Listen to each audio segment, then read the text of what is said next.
plaise. J'essaye de... Psaume 94, 11, Matthieu 16, 23, Jean 8, 44, Apocalypse 12, 10, Luc 9, 54, à 57, on dirait qu'on est au loto. C'est bon? Dieu nous a donné, mes bien-aimés, Dieu nous a donné une imagination active et créatrice pour la foi.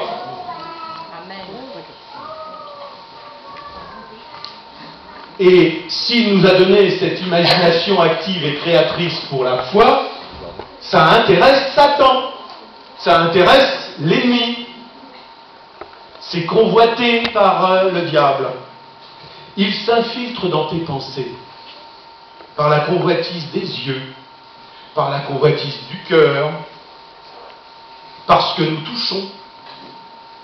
Il génère des pensées en nous et notre imagination se met en route et ça se développe. Voyez? Pour vous donner une image très simple, ma femme est très bonne cuisinière. Venez pas tous à midi à la maison. Ma femme est une excellente cuisinière. Si elle est en train de préparer un bon plat, que je rentre à la maison, à peine j'ouvre la porte, un petit fumet qui arrive. Et là, d'un seul coup, mes pensées se mettent en route. J'imagine. Nous avons une imagination créatrice. Ça passe de mes narines jusque dans mon cerveau, et je vois déjà le bon petit plat qui arrive. Je vois déjà la table, je vois le mec qui est en train de fumer. C'est mon imagination qui va se mettre en route. Et l'ennemi va se servir de ça. Pas pour les bons petits plats de ma femme, mais il va se servir de l'imagination, de tes pensées créatrices. Dieu nous a donné une imagination active et créatrice. Et rappelons-nous ce qui est dit dans la parole de Dieu. La foi vient de ce qu'on entend. Et ce que nous devons entendre, c'est la parole de Dieu. Amen. Si vous entendez ce que l'ennemi vous dit, vous allez à la catastrophe. Nous devons nous nourrir de la parole de Dieu. La foi, j'allais dire, c'est comme un homme qui est à la montagne. Il est là en train de faire une marche à la montagne, et puis d'un seul coup, il tombe dans un précipice. En tombant, il se raccroche à une branche. Et d'un seul coup, il va se rappeler que Dieu existe. C'est souvent dans ces cas-là. Hein. Il va se rappeler que Dieu existe et « Oh Dieu, tu es là ?» Et une voix répond « Oui, je suis là. Tu peux faire quelque chose pour moi ?» Oui, lâche la branche. Et là, il ne peut pas se baisser pour regarder. Et essayez d'imaginer dans votre... Vous avez une imagination créatrice. Imaginez un peu, il est accroché, mais il est à 50 cm du sol. Il ne le sait pas. Et Dieu lui dit, lâche la branche. Quels sont ceux qui sont capables, par la foi, de mettre toute leur confiance en Dieu? Sans la foi, il nous est impossible de lui être agréable, nous dit Hébreux 11 au verset 6. Amen. Amen. Sans la foi, il nous est impossible de lui être agréable. Nos pensées sont notre nourriture intellectuelle. Le combat spirituel consiste à être vigilant à chaque pensée. Quelques versets clés. Je vous donne encore des versets clés, si vous voulez les noter, en sténo. Éphésiens 6, verset 17. Philippiens 4, verset 7 et 8. Proverbe 23, verset 7. Matthieu 13, verset 25. Comme ça, vous pouvez vérifier si ce que je vous dis, c'est la vérité, c'est la parole de Dieu. J'aime bien qu'on puisse vérifier quand même. La Bible nous dit, veillez, votre adversaire, le diable, rôde comme un lion rugissant, cherchant qui il dévorera. 1 Pierre 5, verset 8. Le deuxième champ de bataille, c'est notre cœur. J'en ai parlé tout à l'heure. Le Proverbe 4, au verset 23, nous dit « Garde ton cœur plus que toute autre chose, car de lui viennent les sources de la vie. » Garde ton cœur plus que tout. C'est notre responsabilité de chaque instant de gérer notre vie, de faire des choix, de corriger des mauvaises attitudes et des mauvaises habitudes et de contrôler nos émotions. C'est notre devoir et notre responsabilité. Vous savez, il y a 3 attitudes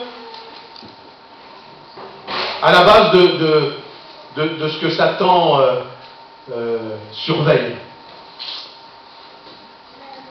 Lorsque nous sommes orgueilleux, l'orgueil, le doute, la crainte.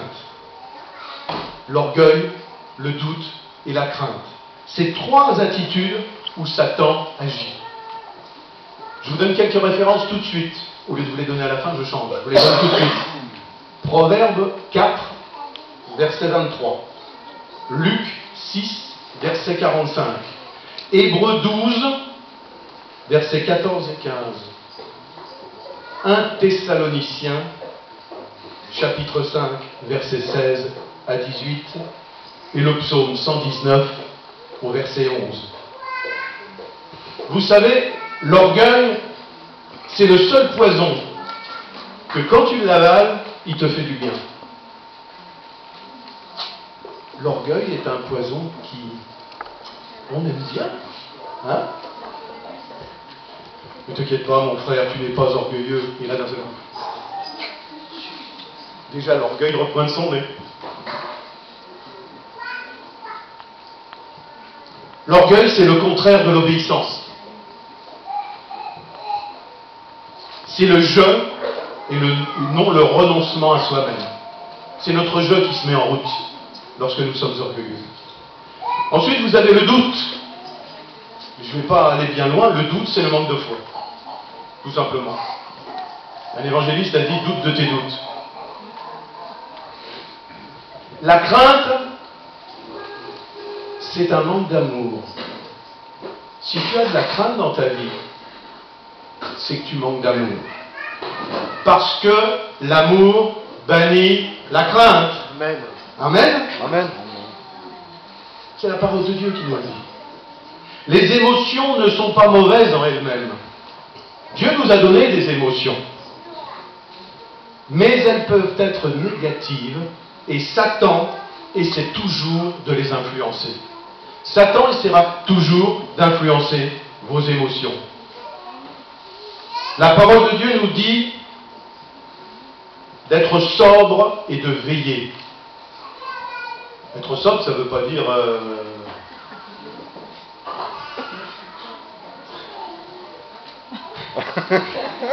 Sobre veut dire être constamment en alerte.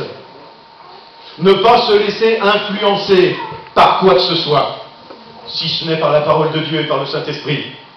Nos décisions doivent provenir de notre relation avec Dieu et non pas à partir de nos émotions. Matthieu, au chapitre 12, au verset 34, nous dit « Car c'est de l'abondance du cœur que la bouche parle.